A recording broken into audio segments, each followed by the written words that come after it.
I could see possibly coming in as just a way to block another aristocrat, but you know that card just seems terrible against Thundermaw Hellkite anyway. So there's really not much I could see boarding in, and he looks pre-boarded pretty well against. I mean, he has Huntmaster, Nighthawks, Olivia, Thragtusk, Thundermaw, Bonfire. There's not much he'd want to board out anyway. He might want to take out the Primal Hunters, but beyond that, I just don't see him. I think he might not just change anything after board. Yeah. Might just keep the same 60. And it's kind of interesting, like, you know, I think this matchup is super play draw dependent. You know, we're going to find out who's on the play here very quickly. But I think it's super important for Game 3, especially in a sideboarded game, for the mono red deck to be on the play. It seems like it can easily steal Game 1, probably lose Game 2 when the Jund deck's on the play, and then when it has the initiative back, it can just kind of crush them and overwhelm them before they can really dig their feet in with those Huntmasters and really get to work. Yeah, with 11 1-drops, the mono red deck wants to be on the play, and it just wants to get him in enough range where you can burn him out with Brimstone Volleys or some of his haste creatures. And it looks like Steven's on the play for Game 3, so, but he doesn't have a 1-drop. So hopefully he has a Lightning Maul or an Ash Zealot. Otherwise, this would be a terrible keep. Yeah, it's going to have to be a 2-drop here for sure. And we do see a Lightning Maul at the forefront of his hand to go along with an Ash Zealot, Eldin Crucible, so he's got some stuff here. Yeah. So we are going to see an Ash Zealot come across, and it's going to put Eldin down to 18. Also a Thunder Maul and a Searing Spear and a Hellion Crucible in his hand. And Eldin is going to Pillar of Flame, going to take care of that right away. Needed there. Yeah. Those Lightning Baller would have represented 2 more hasty points of damage, so very important. Stormkirk Noble here, that'd be ideal, but no. Fireheart Wolf. So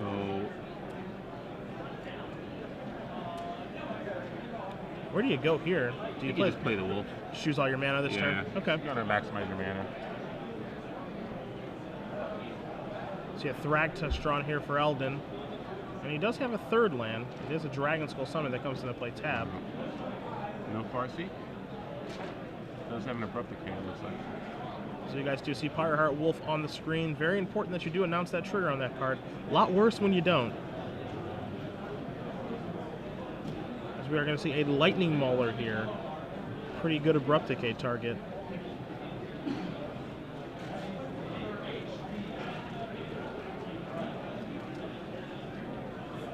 Oh wow, is he going to bait Eldin into casting Abrupt Decay before, in response to Soulbond? Or did he move into attack already? Yeah. Okay. So now we have 1 damage here. Eldin's going to go down to 17. Life total sitting pretty well as you see another Abrupt Decay drawn here. Oh, no mana. Is this a Vampire Nighthawk? This is a Vampire Nighthawk. He has a Searing Spear for that at least. But. Okay. And there's your 4th mana, Woodland Cemetery. And yep, Searing Spear's going to... So he's actually going to use all of his cards so far, as he has 5th land, which is Hellion Crucible and Thundermaw in his hand. He really needs a Thundermaw here. He's already got it. Does he? Yeah. Okay. There's your Mountain. Here's your Thundermaw. And this is an attack here for 6. And his last card in his hand is Hellion Crucible, so he is, for lack of a better term, and I hate to use this term, all in. All in. Okay, so Eldin did board in the Deathrite Shamans.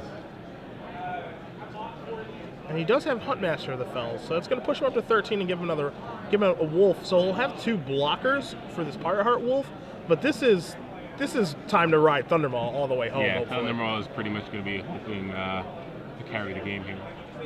Hellion Crucible might matter, but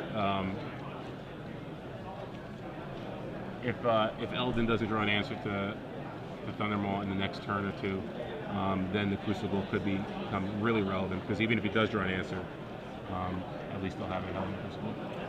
And so now you're going to see the attack with the Fireheart Wolf double block. Thundermaw is going to get in. Curious attack there with the Wolf, is I think having that be a 1/1 with the actual Undying is actually still pretty important right now. Yeah, especially because Eldin has an Abrupt Decay, so... And alternatively, yeah, this is going to flip now, so it's going to take care of the other part of the Fireheart Wolf. I'm not in love with that attack. Doesn't really accomplish much of anything. This would actually be a great situation for the Nighthawk, or even a Falcon Wreck Aristocrat if he did board it in, because at least he'd be able to block the Thundermaw Hellkite and possibly kill it if he could flip the Huntmaster. Now you see Eldin does draw a Kessig Wolf Run for the turn. His 5th land, very important here, as he does have a Thragtusk in his hand. And right now he's just trying to figure out how he wants to attack with Ravager of the Fells or the token. And he is going to send both across, maybe. That's the second time he's considered doing it. Yeah, there's no way Steven can activate it in time. So the great news here with the draw of the Wolf Run means that since he has a Thragtusk, he's threatening lethal next turn with this attack. So. And as you guys do see Hellion Crucible there on the screen, but he's opting not to cast the Thragtusk. Now that's surprising. As you see another Huntmaster of the Fells, giving him 4 power. And so I think... Oh, I think he might be afraid of Zealous Conscripts. Sure. But if you have a Disciple, okay. He plays a Death Right Shaman so he can flip back. Yeah, that's a completely reasonable play there. He's going to end up gaining 4 life with this course of action. Yeah. And you are going to see a pressure counter put on the Hellion Crucible. Again, pretty slow. It might be too little too late for that to actually have an impact on the game. This will flip back. And also, because Eldin was able to flip the Huntmaster into Ravager of the Fells last turn, he knows that Steven doesn't have any spells. Yeah. So, you know, this is They're just... going to be able to flip back. Yeah, this so is threatening, flipping back. He's threatening lethal regardless. Yeah. And even a top deck Conscripts or Thundermaw, I don't think does anything for Steven. And Bonfire of the Damned was not his draw. He has 2 of those in his sideboard. He also has a 3rd Thundermaw Hellkite in his sideboard, but those are not that. Yeah, he's gonna drop Steven to 8, and with a Kessig Wolf Run in play, as well as an active Deathrite Shaman. I mean. And this draw is a Pillar of Flame to take care of that. So it will prevent a Huntmaster from flipping. It also takes care of the other one. But again, this is just going to be... It just doesn't look like it's going to be enough. And yeah, if he's passing with Thundermaw Hellkite up, then yeah, that's when you know. Yeah. When the red deck stops attacking or stops burning your face, that's when you know.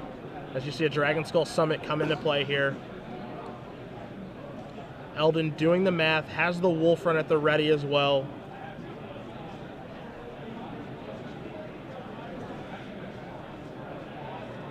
And Steven, I mean, he did get off to a nice start this game without having a 1-drop. But I don't know. Steven's first 2 turns were pretty awkward. I mean, he had an Ash Zealot, but 2 Lightning Maulers and a Pyre Wolf. If Eldin didn't have a Pillar of Flames there, I guess it would have been a little bit better. But yeah, I don't know. I think you need some 1-drops there. You need to curve out. You need to go 1-drop, 2-drop, 3-drop, 4-drop. Yeah, it's just too important. Yeah. And now you see Eldin just, you know, he wants to consider, what do I have to play around here? You know, if he takes the time to deduce what's happened over these past 2 turns, he'll realize that card in Steven's hand is just a land.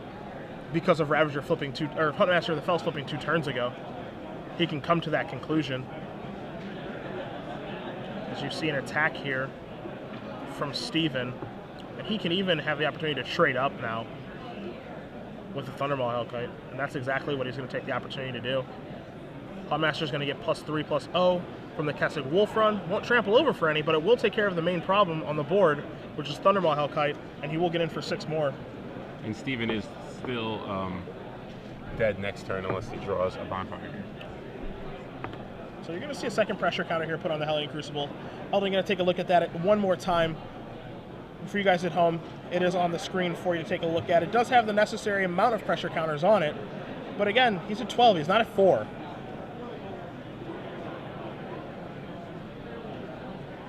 And so what Steven does need is that Bonfire of the Damned, one of the 2 copies they have in his sideboard. But I think we can both agree that that's probably not what he drew. No. I think that would be in play immediately. I just don't think so.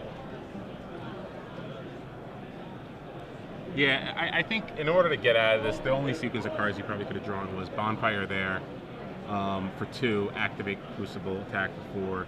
His opponent plays a Thragtusk, and then he top decks a Conscript. So you basically need 2 runners. I see a Hell Rider show up to the party here. Always a difficult situation when you play Hell Rider and you can't attack with it, which is the situation that Steven is currently in. He does have Hellion Crucible off to the top of the screen, but he can activate to make a 4/4, and then he'll be able to block with that Hellion Crucible token and that Hell Rider, but he's still in a bad way here. And for a lot of different reasons, but the most important is the Kessig Wolf run. No, I actually think he's just dead here, because even if he does activate the Crucible and blocks, then Eldin just pumps for 2 the other unblocked token, and then drains him for the last 2. Sure. That much, yeah.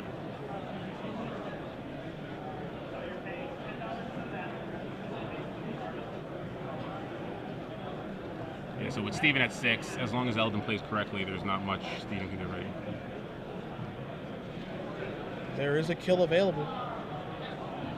I think we're waiting for a Crucible token here. There we go. There is no need for an Abrupt Decay. All you have to do is activate your Kessig Wolf run. But either way, yeah, both will get it done at this point. Still get the job done either way.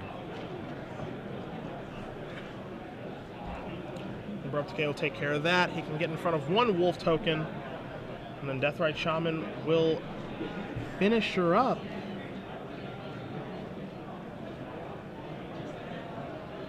Gonna knock Steven down to 2, and so long as he sees it, which he does, take care of that, and there's a handshake. Eldin beats Steven Marshall 2-1 with Jund Midrange, a deck that we are seeing hasn't lost yet on Hasn't camera. lost yet. Solid deck. Not gonna really lose very often if you just play correctly and you draw a timely Pillar of Flames when you need it. I mean, it's a deck that feels like it has a very, 50-50-ish game 1 with the decks that it's playing against, because it has, 2 halves of deck. It has control elements against creature decks, then elements against control decks and stuff like that.